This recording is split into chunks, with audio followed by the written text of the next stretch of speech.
aprovechar. Entramos a la etapa de la economía, la rama importantísima, creo yo. Creo que en esta parte hay mucho que hablar. Ya te digo, habíamos pensado 30 minutos por rama, ya llevamos 30 minutos, pero por una sola. O sea que hay mucho que nos quedamos con poco, obviamente, por avanzar con los temas. Les agradecemos a Milcar desde El Salvador, muchas gracias por estar con nosotros. JC, JS de Italia y a todos los que nos escuchan en Estados Unidos, en Italia, en Alemania, España, en Japón, en Francia, en Irlanda, en Austria, en Cuba, México, en El Salvador. Así que un saludo enorme. Muchas gracias por sintonizar, por escuchar La Minuta. ¿Dónde? En todas las aplicaciones de audio. Estamos en Apple Podcast, en YouTube Music, estamos en Amazon Spotify. Music, bueno, Spotify, en todas, donde quieras buscar, busca La Minuta, ahí vas a encontrar la voz de Juan Carlos, la voz oficial de La Minuta. Bueno, después de este pequeño descansito, vamos entrando ya en la temática, en la segunda etapa sobre los temas de economía. Yo creo que es muy importante, en serio. Preguntamos de nuevo, bueno, que ya se los habíamos enseñado. Estos son los 3 puntos, podría decirse, más importantes en la economía en El Salvador. Lo puede mencionar. Según esto, dice que el crecimiento es moderado en el 2025. En el segundo trimestre de la economía salvadoreña creció un 4.1%, impulsada principalmente por la construcción y el turismo. La perspectiva positiva del crecimiento anual, el gobierno estima un crecimiento de 2.5 al 3 para el cierre de este año. Esto en Europa Press. Pero dice que el peso del servicio en la deuda pública sigue elevándose, de modo que el pago de deuda de este año supera el presupuesto combinado destinado a educación y salud. Importancia, aunque hay señales de reactivación económica, construcción, turismo, la elevada carga de la deuda limita la inversión en servicios sociales esenciales y pone en riesgo la sostenibilidad del desarrollo. Amílcar. Bueno, mira, El Salvador creo que en la parte económica no sobreviviría en este momento si no fuese por, voy a hablar de dos rubros importantes. El primer rubro tiene que ver con la parte de remesa que llega desde fuera de nuestro país, específicamente y mayormente desde los Estados Unidos. Desde los Estados Unidos, mes a mes están llegando millones de dólares en remesas que hacen que nuestra economía se mantenga viva en la parte comercial, en la parte industrial, en la parte incluso de turismo. Y ese es el otro rubro al cual me quiero referir. Aparte de la remesa, el turismo que se ha visto incrementado en estos últimos años obviamente mantiene a flote la economía de nuestro país. Solo en el primer semestre de este año 2025 el gobierno habla de haber recibido un poquito más de 2 millones de visitantes internacionales que precisamente llegan a nuestro país por el atractivo que hoy se maneja en cuanto a seguridad se refiere. Y de esto, pues, estamos hablando de que en este segundo semestre la cantidad de turistas se ha incrementado incluso, hablándose ya en una proyección a final de este año 2025 de unos 6 millones de turistas que han visitado nuestro país. Ahora, la pregunta en cuanto a economía tendría que ser cuánto cada uno de estos turistas gastó en nuestro país y cuánto de eso que gastó llegó precisamente a la población vulnerablemente económica de El Salvador. Porque una cosa es que un turista venga y lo que venga a gastar lo haga en cadenas internacionales, ¿verdad? Ya sea de comida, ya sea de ropa, ya sea en centros comerciales, etcétera, etcétera. Pero algo diferente sería cuánto este turista también gasta, por ejemplo, cuando va a una playa, cuando visita un turicentro, cuando visita un pueblo, cuando va a un mercado, ¿verdad? Cuánto de lo que el turista viene a gastar queda en la economía local. Y ahí estaríamos hablando de datos que reflejan cómo la economía en este país va mejorando o no va mejorando. Aunque te quiero decir, en la parte económica, aparte de esos dos rubros, En junio de este año 2025, el gobierno anunció el incremento del salario mínimo. El salario mínimo que no es que se le haya ocurrido al gobierno de Nayib Bukele, vamos a incrementar el salario mínimo. El salario mínimo, hay un periodo cada 3 años que se revisa el salario mínimo y depende el incremento de la canasta básica que en ese momento se maneje. Ahora, se habla de canasta básica y canasta básica ampliada. Básicamente, el salario mínimo con el 12% de incremento que se tuvo en junio de este año llegó a los $408. La canasta básica ampliada en este país anda por los $250. Estamos hablando que en la canasta básica ampliada está la parte de alimentación, salud, servicios básicos y la parte de educación, ¿verdad? Y lo que tiene que ver con entretenimiento, etcétera, etcétera. Pero eh, todavía esos $408 que han quedado como salario mínimo no alcanza. Si tú vas y le preguntas a un economista, te va a decir, en realidad no alcanza. No alcanza porque esta canasta básica ampliada está definida por muchos factores que en algún momento pueden ser cambiantes, ¿verdad? Acuérdense que estamos dentro de una burbuja inmobiliaria también.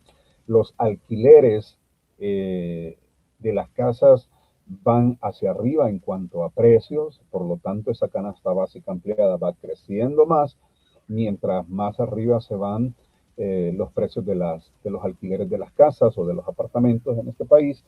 Aparte de eso tenemos unos precios fluctuantes de verduras, frutas, carnes, mariscos, que no se mantienen durante todo el año, sino que hay fluctuaciones que si allá en Guatemala cierran las fronteras, ¿verdad? O se ponen en huelga los agricultores en Guatemala, aquí tenemos una crisis tremenda en cuanto a abastecimiento del mercado y por lo tanto los precios se disparan, como lo pudimos ver en el primer semestre de este año. Hubo una crisis en Guatemala que repercutió acá en El Salvador y ahí, no sé, hasta sirvió para memes en el país, que una nona te costaba $3, $4, una nona, y llegaron a precios de $10 la nona. Entonces, eso tiene que ver, si lo vemos en cuestión eh, microfinanciera o microeconómica, te vas a la tienda de la esquina y la señora te dice, no, todo está más caro, ¿verdad? Te vas al súper de tu colonia y te vas a dar cuenta que lo que comprabas con $50 el año pasado, hoy se reduce a la mitad con los mismos $50. O sea, la realidad que nosotros experimentamos es diferente a la que nos quieren pintar en las cifras que nos dan los economistas que siguen la línea editorial del gobierno, ¿verdad? Entonces, sí, qué bueno que se haya incrementado el salario mínimo, qué bueno que ese 12% se pudo dar, ¿verdad? Qué bueno que ahora el trabajador de a pie tenga un poco más para poder sobrevivir, pero creo que aún todavía tenemos una pobreza extrema, sobre todo en la zona rural y en las zonas eh, de la periferia urbana de nuestras ciudades, bastante difícil porque tú lo ves en el día a día, ¿verdad? Tú lo ves en el día a día, ves a la gente que a veces no almuerza en el trabajo porque está ahorrando. Eh, y situaciones que se dan, no estoy mintiendo, gente que me lo ha dicho, gente a la cual he visto, que por ejemplo aquí un pan, un pan de los choris, como les decimos, ¿verdad? O un pan mataniño te cuesta 1.25 y entonces la gente prefiere 1.25 con una soda, ¿verdad? $2 al día y con eso almorzás, cosa que los choris antes valían 80. Una medida de referencia para saber cómo está la economía es el precio del chori aquí. Varían 80, después salieron $1, hoy vale 1.25 los choris. Entonces eso te dice, ha habido un Tan caro, incremento. Entonces, sí. por ahí va la cosa en cuanto a la parte de economía, y algo que a mí en lo particular me preocupa mucho es el hecho de lo que tú decías, la deuda pública que se tiene en este país. $87 de cada 100 ya están comprometidos para pago de deuda pública. O sea, estás hablando de $13 que pueden ser invertidos. $13 de cada 100. Ya los otros 87 están comprometidos con el pago de la deuda pública, un pago que ni siquiera lo vamos a hacer nosotros, ni quizás las futuras generaciones, serán nuestros nietos o nuestros tataranietos quienes todavía van a cargar con esas decisiones que se están tomando en este momento. Y hasta ahí me quedo. Interesante lo que dice Amilcar. Con respecto a lo del chori y una soda, dice en bolsa, ¿no? Vale, es que está bien comer, pero yo creo que mejor alimentarse, ¿no? Claro, lo importante que no te alcanza $2 para el caso de El Salvador, alimentarte. Simplemente matar el hambre, que eso es otra cosa, que es porque no hay otra cosa más barata. En pocas palabras, ¿no?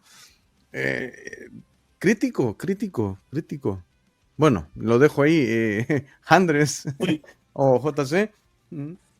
Dele, Juan Bueno, Carlos. Eric, sí. Bueno, Eric, la canasta básica es dentro de la economía, quieras ver macro, micro, como tú la quieras ver, la canasta básica es muy importante. Los datos del 2019 nos daban que la canasta básica en el área urbana llegaba a los $200. Actualmente en el 2025 en 256, como lo mencionaba Amilcar, y en el área rural $246. El área rural es el área que percibe menos salario, ¿verdad? En comparación al área urbana. Pero aquí hay un dato muy interesante. Hay una ley destinada al combate de la inflación que se va a aprobar o va a entrar en vigencia el 31 de marzo del 2026, donde el gobierno pretende eliminar los aranceles a 116 productos de la canasta básica o de los productos de mayor consumo dentro del país. Ahora, estas son proyecciones las que yo estoy mencionando con fecha 31 de marzo del 2026, la ley denominada combate a la inflación. Tendríamos que esperar a que se dé la fecha, tendríamos que esperar la ejecución real de esta medida económica y en qué nos va a afectar o en qué nos va a beneficiar a todos los salvadoreños, incluso a los que estamos afuera, porque como bien lo mencionaba Milka, el fenómeno de la remesa puede ser que se incremente o que disminuya.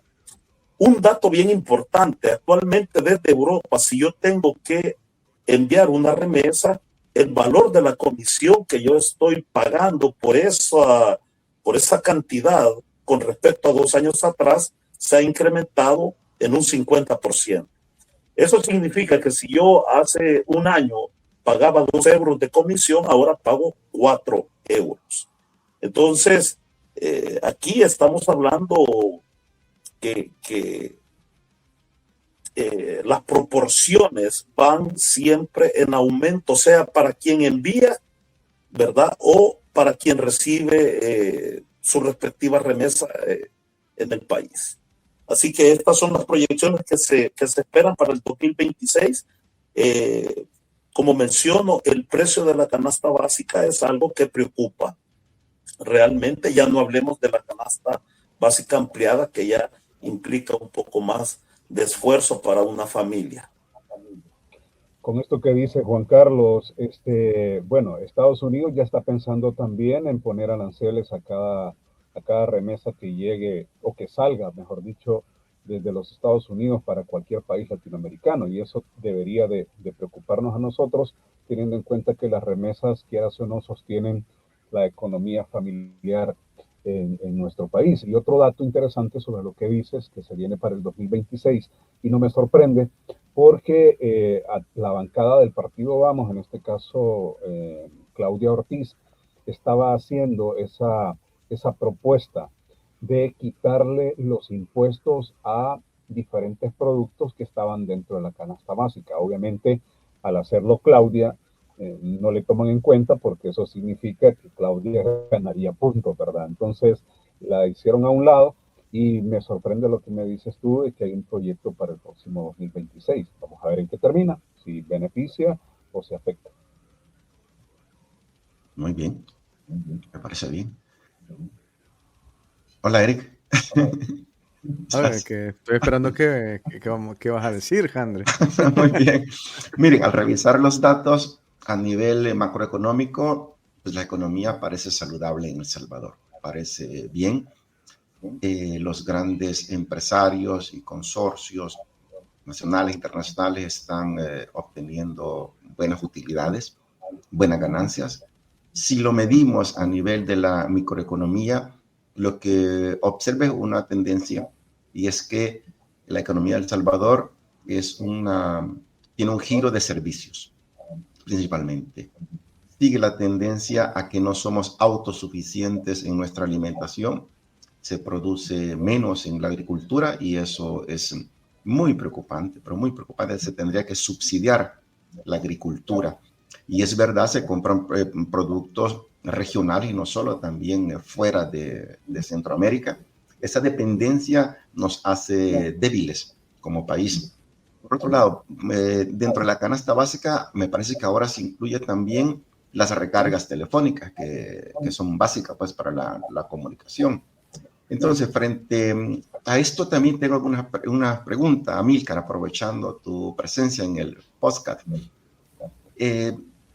Observamos dos fenómenos, podríamos decir. Uno es el incremento de ciertos negocios en el centro histórico de San Salvador y la construcción de apartamentos de lujo, siempre en algunas áreas de San Salvador. ¿A qué se debe este giro? Precisamente el sector construcción es uno de los que ha ganado más, está creciendo, pero ¿tiene alguna motivación de qué tipo de inversión se está pensando con este giro, esta transformación que se está dando en la visualización que teníamos del centro de San Salvador y en otras áreas? La construcción de estos mega apartamentos que, no sé, que cuestan pero una cantidad tremenda que un maestro no podría obtener ese financiamiento para comprar. La clase media pues no podría tener ese financiamiento para comprar un apartamento así. ¿Cómo lo estás mirando? Bueno, dos puntos. Toda la parte de la burbuja inmobiliaria que está en este momento viviendo El Salvador tiene que ver con el aspecto de seguridad. Eso no lo vamos a negar. La gente a nivel de Centroamérica, la gente en Estados Unidos, sobre todo los hermanos lejanos, se están dando cuenta que los salvadoreños tenemos una seguridad que nunca habíamos tenido antes, ¿verdad? Con la cuestión primero de la guerra, segundo de la posguerra que nos dejó las pandillas y toda esa guerra que se vivió precisamente en las zonas de mayor población en El Salvador, sobre todo en las zonas urbanas. Entonces, si se recuerdan, pues incluso hubo colonias que se convirtieron en puntos neurálgicos donde nadie quería vivir, ¿verdad? La Campanera, Las Palmas, Popotlán en Apopa, algunas colonias de San Marcos, en Soyapango, nadie quería vivir ahí. Y a partir de lo que se da con la estrategia en el tema de seguridad del gobierno, aquello vuelve a recobrar vida. Y el salvadoreño fuera de la frontera se da cuenta de eso y empieza a invertir en zonas que habían sido dejadas. Ahora, esto es una burbuja, al igual que lo que se da en el centro histórico, es una burbuja. la vez pasada hablábamos con Juan Carlos en una plática bastante de análisis y le decía yo, vos salís de las 8 cuadras del centro histórico de San Salvador y vas a encontrarte con la misma pobreza en el barrio Candelaria, ¿verdad? El barrio Modelo, el barrio San Jacinto, eh, el barrio San Esteban, todos esos lugares que son parte del viejo San Salvador. Ahora, esa burbuja, ¿qué ha significado para los empresarios? Obviamente la gente está llegando al centro histórico de San Salvador, visitan la catedral, visitan el Palacio Nacional, visitan la nueva Biblioteca Nacional y por lo tanto ese flujo de turistas que llega requiere de a dónde comer, ¿verdad? Dónde comprar artesanías, dónde comprar una serie de comercios que ahora se manejan. Ahora, tenemos que ver las dos caras de la moneda. Primero, una burbuja encerrada en 8 cuadras en el centro histórico de San Salvador. Una burbuja que se logró a partir de sacar la gente de ahí.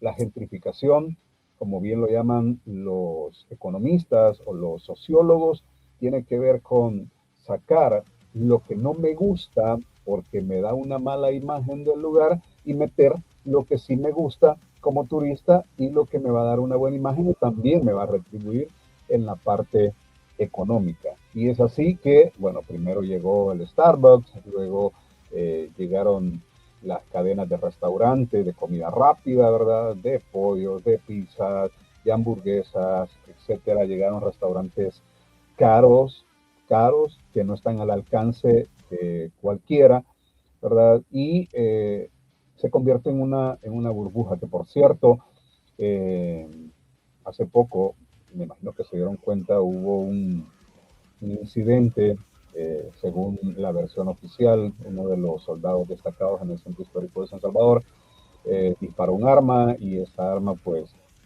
eh, hizo que una de las personas que iban caminando por ahí pues fuera impactada, ¿verdad? Se habla, se conjetura sobre muchas cosas, pero como había que mantener esa imagen de la cual yo te digo, levantaron el cuerpo, lavaron la sangre y donde había sido el impacto pusieron mezcla, pintaron y hoy vas y como que no ha sucedido nada. Eso tiene que ver con la parte de gentrificación en el centro histórico. Y lo de la burbuja inmobiliaria con los apartamentos, con las casas, es gente que viene de fuera y hoy si vos vas a esos apartamentos, si vos vas a, al documento donde te diga cómo se están ocupando esas casas, la mayoría de esos apartamentos y la mayoría de casas están siendo usadas como Airbnb. No nos demos mentiras. El salvadoreño de a pie no tiene para poder acceder ni siquiera a un crédito para un apartamento de esos que no bajan de los $150,000. Casas de $275,000, $300,000, con un salario mínimo de $408, ningún banco te va a dar un crédito para que puedas acceder a una vivienda digna. Entonces, es una burbuja, la cual te la venden como algo interesante en la parte económica porque está moviendo el dinero en nuestro país, pero que en realidad hay un lado oscuro de eso. En realidad, los apartamentos que se están vendiendo, las casas que se están vendiendo, no las está usando el salvadoreño. Las está habitando el turista que viene de fuera, que tiene el dinero como para poder pagar 2, 3 noches en Airbnb, para que, por cierto, en la región centroamericana somos uno de los países que tienen los precios más elevados en el servicio de Airbnb, y que después se va, vienen otros que lo ocupan 3, 4 días, se van y vienen otros. Esos apartamentos siempre están rentados, ¿verdad? Pero quien en realidad está recibiendo el dinero, a veces no es ni siquiera el dueño, porque el dueño lo ocupa para pagar el crédito con el que lo ha adquirido. Entonces, es bien complicado porque cuando vos hablas de eso, en realidad el salvadoreño promedio no tiene ni siquiera la esperanza de decir algún día yo voy a tener una casa propia de la cual nadie me va a sacar y que voy a pagar de manera digna. Entonces, muchas veces solo se nos vende una parte de la historia, pero hay otra parte ahí que todavía no nos la han contado bien. O sea, y en ese sentido hay que tener mucho cuidado porque tenemos que ver las dos caras de la moneda. Vale, interesante, Amílcar. También me gustaría retomar una cosa, porque no sé si Juan, obviamente, aparte de la realidad que existe en El Salvador, esa necesidad de poder tener algo, ¿no? Porque te acordás al principio, no sé si fue en este año, el año pasado, con respecto al oro, que íbamos a explotar y que cada uno en sus ideas. Bueno, en fin, esto suma a lo de la inmobiliaria en El Salvador, es decir, el hecho de la burbuja inmobiliaria que existe, es esa parte de que es que salían en las redes sociales, te veías no solamente, bueno, tú ya hablaste específicamente del centro de San Salvador, es algo emblemático, algo donde llegábamos todos, independientemente de qué nivel económico, etcétera, etcétera, íbamos porque era un referente de nuestra sociedad, el centro histórico, el centro de San Salvador. Ahora bien, se moderniza, lo vamos a dejar ahí entre comillas, llamándolo una capital de primer mundo. Si ves Milán, Madrid, eh, vamos a mencionar por decir Washington, niveles cuando vas tú al centro histórico de estas capitales, de estos países, fuera de serie, ¿no? Ves grandes construcciones muy antiguas, muy bien cuidadas, los grandes negocios, claro, que si bien es cierto llegan turistas de todo nivel, también, pero El Salvador está preparado para eso ya se sabrá. Antes de ir y continuar, voy a dar las disculpas porque JS se tuvo que retirar por motivos de salud, pero tenemos en línea a Janet Estrada, creo que desde El Salvador también le vamos a dar la bienvenida. Janet, hola. Hola, Janet, ¿nos escuchas? Bueno, en lo que se conecta, pues ir finalizando lo que comentaba, ¿no? Ahora, Janet, eso es. Janet, a ver, vamos a ver. Creo que se volvió a conectar. Vale. Ahora sí que estabas desde... Vale, ahora sí. Janet, bienvenida a La Minuta, al podcast La Minuta. ¿Qué tal? ¿Cómo estás? Carlos, Amílcar y a todos, ¿verdad? Mucho gusto. Buenos días, buenas tardes. Allá. Un gusto estar con ustedes en este día. Excelente. Pues muchas gracias por entrar a este set de La Minuta. Siempre vas a ser bienvenida, ya lo sabes. El micrófono abierto para todos. Entramos entonces en los temas ya de salud. Creo que es el último tema. Vale. Bueno, JS, que te mejores pronto para tenerte de nuevo aquí en La Minuta. ¿Algo que quieras agregar, JC, con respecto al tema de economía?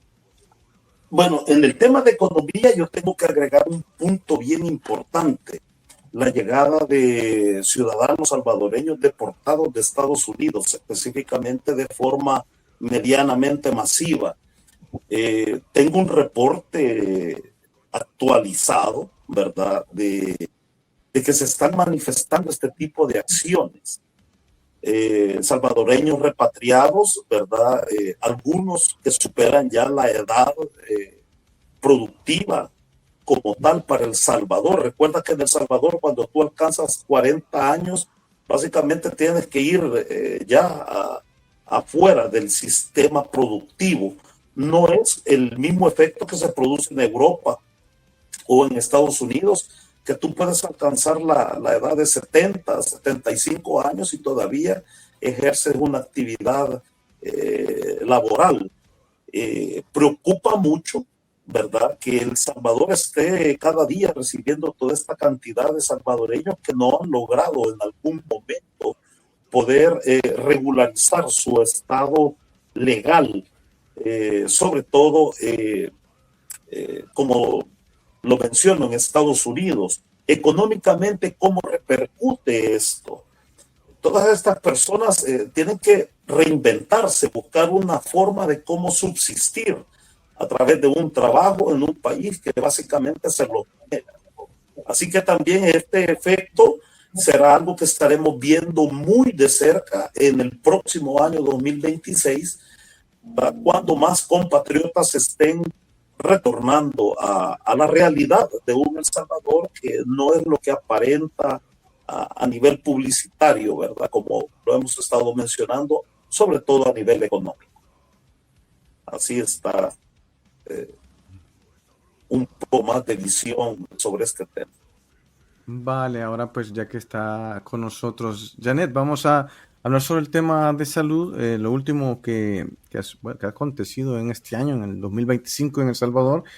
Hemos utilizado la inteligencia artificial, más o menos para hacerte una idea de lo que hemos venido hablando en aspecto de lo más importante. Hemos hablado antes ya sobre la educación. El último tema pues que hemos terminado de hablar, o si quieres agregar algo también, Janet, es sobre la cuestión económica. Y antes de entrar, si quieres, Janet, a salud, ¿quieres agregar algún tema en específico que se te venga así? En el caso de la economía, tengo un informe presentado este año por la sección económica de la UES que presentó este informe, y ellos dicen que se ha tenido, muestran señales de dinamismo con incrementos en bienes y consumo del 14.3% y bienes y capital del 14.9%. Sin embargo, las medidas arancelarias se manifestaron en abril con una concentración del 0.7% en las importaciones, particularmente en bienes intermedios que cayeron al 5.4%. Y en el caso de las remesas, lo que dice Carlitos, ¿verdad? Para este año se registra un notable incremento del 17.9% de las remesas. Pero esto lo muestran ellos de la parte volátil, porque si bien es cierto, ellos mandan remesas, lo que no está claro es para qué se utilizan. Generalmente, entre los datos que ellos dan, se utilizan en consumo, no van ni a inversión, ni a ahorro, ni a compra de casas, y esto es algo preocupante para ellos, tomando en cuenta la situación de Estados Unidos en el último año, ¿verdad? Porque en la mayoría de estos salvadoreños, pues el estatus legal no es positivo, podemos decir.